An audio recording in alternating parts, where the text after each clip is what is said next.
Тилекке каршы эч кандай жылыш жок. Өзүңүздөр билип турасыздар. Бул чек ара маселеси бир тараптуу чечилбейт, эки тараптуу. Негизинен биздин кошуналарга кызыктар болбой жатат. Себеби биринчи себеби алардын ошо Сагдио облусу, Баткен облусун курчап турат. Алардын саны бүгүнкү күндө 4 миллионго жакындап калды, элинин саны. Аларда жер тартыш, ары жылайын десе Өзбекстан границасын так тосуп алган, ал жака 1 метр да жыла албайт. Алардын кызыкканы эле ушул биздин Кыргызстан тарап Баткен облусуна жылуу болуп атат да. Эң негизги себеби ошол.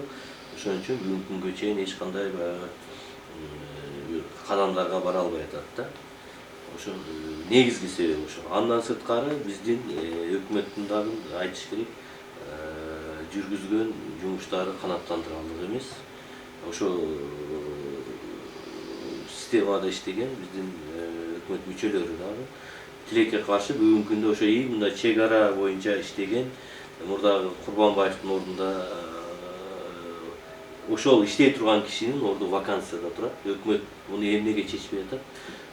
Ал да маселе болуп атат да. Ошого баягы татыктуу кадрды таппай аткандын себеби деп биз ойлоп атабыз да.